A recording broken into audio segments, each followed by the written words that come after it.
And the reason is the strengths of one style compensate for the weaknesses of the other. So there's a balance. So what styles get along best? Thinker-relater, director-relater, socializer-relater. Do you see a pattern here? Everybody gets along with the relators. Everybody. Moderately compatible, thinkers with thinkers, relators with relators, socializers with thinkers, and the least compatible, two directors, because they're always butting heads with each other. They have their own goals and objectives, the ways they want to do things. Let's do it my way or the highway. Why would socializer be the lowest compatible group when it comes to work? Work. Come on. Hey, did you hear the one about? Style compatibility socially. Birds of a feather flock together. Like styles get along best in a social environment. So, notice, thinkers with thinkers, relators with relators, socializers with socializers. Wait a second. What's missing? Directors. They're still competing with each other, even socially. They don't even want to go out. I got work to do. But they're in the next group. Moderately compatible. And the least compatible, director, relator, socializer, thinker, are the diagonals. They have the least in common. All right, here's your pop quiz, ladies and gentlemen. I've taken you through a whole bunch of information, and I want to see how well you've assimilated it and how well you can project. So, what would you say is the ideal vehicle chosen by a socializer? Built for them. A convertible, a sports car, a Porsche, Ferrari, Maserati, Corvette. What color? Red. Absolutely. Ideal vehicle for a relator. A minivan. Yeah, you can bring the family. Come on, we got room. Thinkers. Volvo. Volvo. Safe. Built well. Quality. Reliable. Ideal vehicle for a director. Get out of my way or I'm going to go right over you. By the way, let's take it another step. Every style has a theme song, a song that captures the essence of who they are and how they go about doing what they do. What would you say is a theme song chosen by over 90% of all directors? And did it my way. Oh, they love this song. They sit up a little straighter, puff out a little. Yeah, my way or the highway. I've had my fill. But only 90% choose that song. The other 10% feel it's too weak. They want something a little stronger.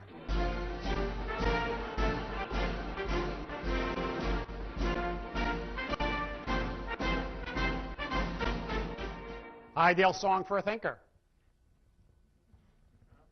So I usually don't get one. When I do, it's usually, well, opera, jazz, classical. Classical's the key. Could you imagine a thinker on a bad day when all of their negatives come out? They question too much. They're more analytical. They're overly analytical. And they're called in to the local symphony. Symphony's losing money. So they call this analytical thinker in, who's a consultant. And they say to the analytical thinker, how could we make more money and make this symphony more profitable? So the thinker starts analyzing and over-analyzing. I just completed this report. First of all, the orchestra seemed to be operating quite efficiently, but then on closer inspection, it became apparent that there was a lot of waste and inefficiency. The oboes, for example, were on stage throughout the entire piece, but they only played 10% of the time. The woodwinds frequently just repeated notes that had already been played. Da-da-da-da, da-da-da-da. An obvious and clear duplication violins and violas. They could rarely even be heard above the din of the other instruments, and they could probably be done away with altogether.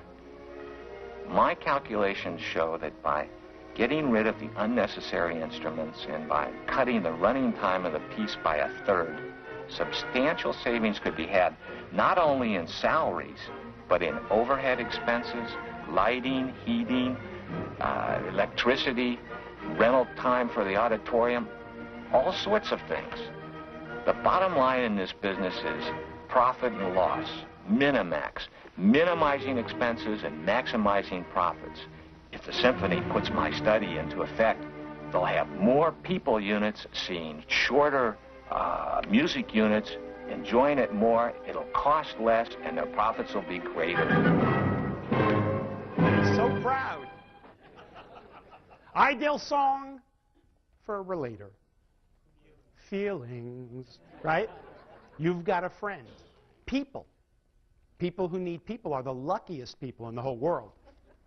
But any song where they can put their arms around each other and sway back and forth, right? Kumbaya, right? Anything like that. Where are my relators? Relators, come on. Oh, they love that stuff. They love participation.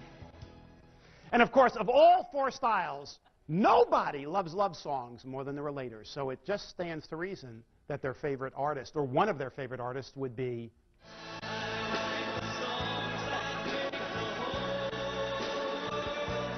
They get a little embarrassed.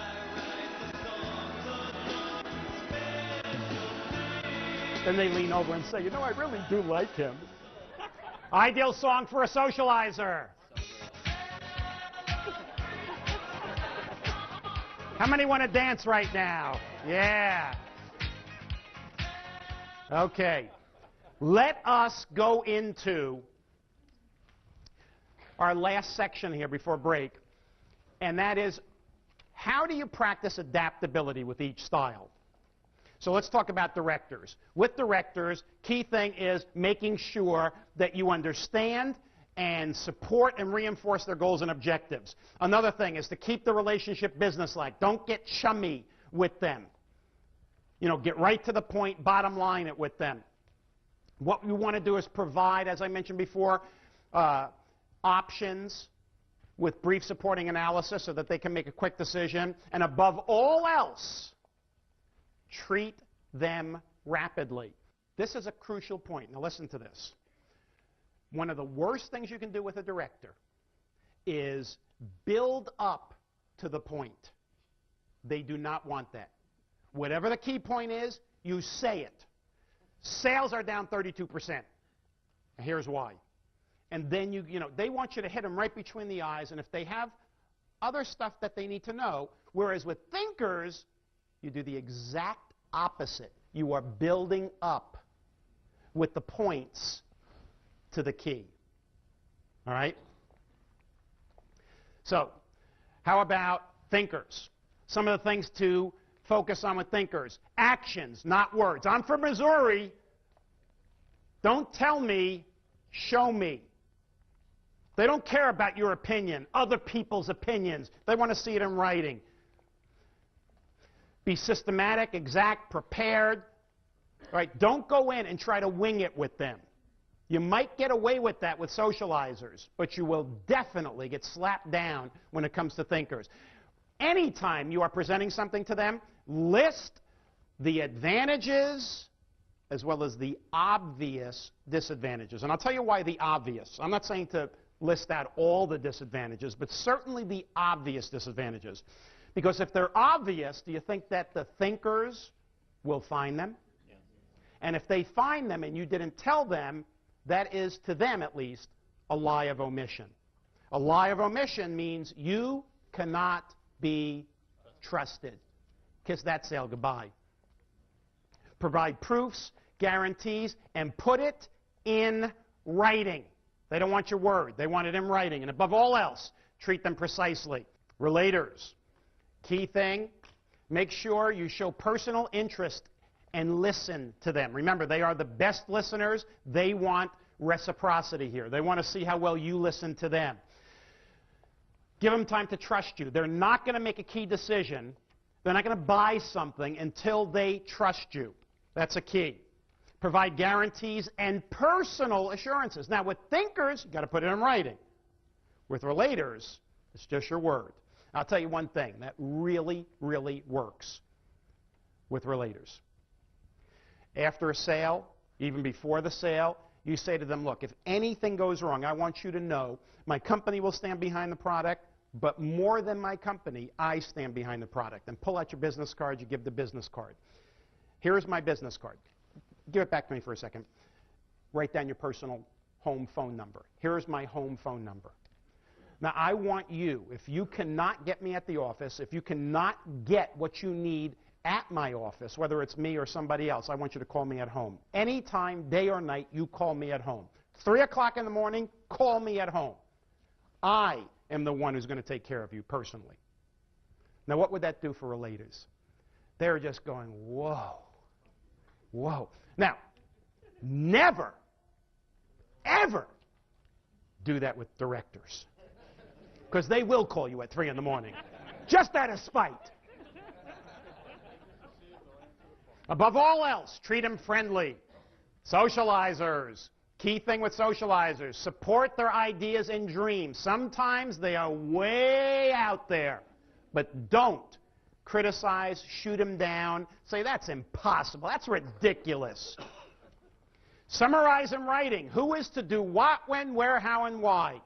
Do not just verbally agree to things, because a week later you'll say, I did my part, did you do yours? They say, do what? No, I never said that. Use testimonials and incentives to positively affect their decisions. They love stories of triumph, other people using your product or service and having incredible results with it. But above all else, treat them dynamically. Let me summarize. One word per style. This you can take to the bank. If you just remember this word, it will double your adaptability. No matter what you're doing, whether it's sales, service, one-to-one communicating, it doesn't matter. If you're doing any of these activities with a relator, I'm asking you to treat them friendly, with warmth, with feeling, with sincerity. With thinkers, whatever you do, make sure you do it precisely and accurately. Here's a rule of thumb. Whenever you are dealing with thinkers, which tend to be one of the toughest, if not the toughest style to sell, here's how you will improve your results dramatically. Whatever you do, if you're doing it with a thinker, make sure it is well planned, well organized, and well documented. You do that, you got them. With directors, whatever you do it and get out. And if you're going to give them anything in writing, how many pages? One, that is it. Fit it on a single page. Socializers, whatever you do, make it an event. A little bit more playful, more verbal give and take. Now, let me tell you what we're going to do when we come back from break. When we come back from break, I'm going to talk about selling specifically. And how many of you, just one more time, are in the business of either getting or keeping customers? Can I see your hands? Getting and or keeping customers. You do not want to miss the second half, because I have very specific tools on how to get and keep customers. I learned many years ago that there's a big difference between making a sale and making a customer. Now, I learned that on my first full-time sales job in 1966. It's a long time ago. I was working my way through college, figured the best way to earn money for tuition, etc., was to go out and sell. Now, not just sell, but sell on 100% commission door to door. Now, I did not have a good career counselor back then. So the product that I chose was a little unusual. I was selling cookware, pots and pans, door to door. Now, I know a lot of people complain about their products and the price being so high, or competitors being lower priced. But put this into perspective.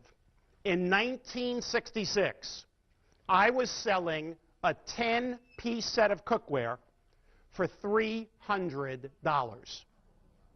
It gets worse. 4 of the pieces were lids.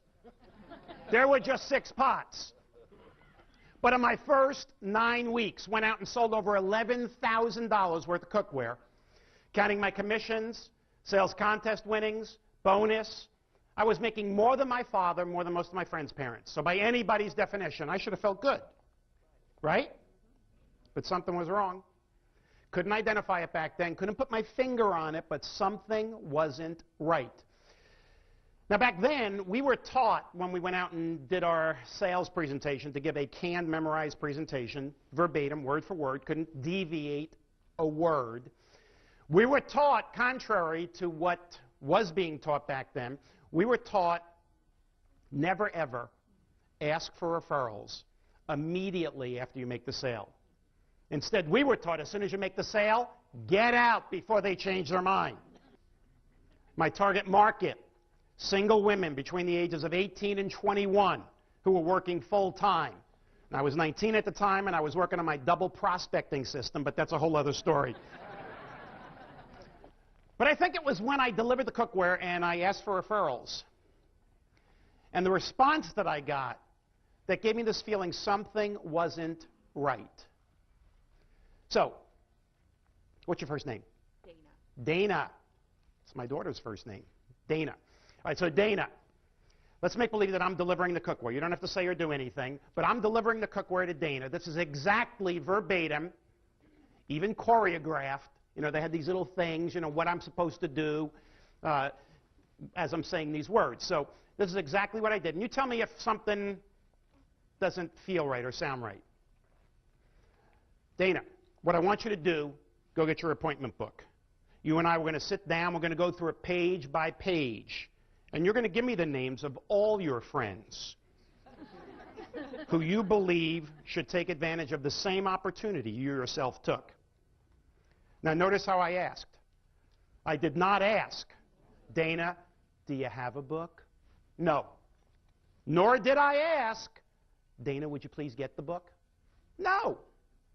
This was Jersey. Dana, get the book. Let's sit down. Now, invariably, Dana, people like Dana, they'd look at me, and their first response would be, I can't get the book. I would say, what do you mean you can't get the book? You don't have a book? She'd say, yeah, I have a book, Tony. I know a lot of people. It's not that I can't get the book. I won't get the book. You won't get the book? What does that mean, you won't? She said, I won't get the book, Tony, because I don't want you to do to my friends what you did to me.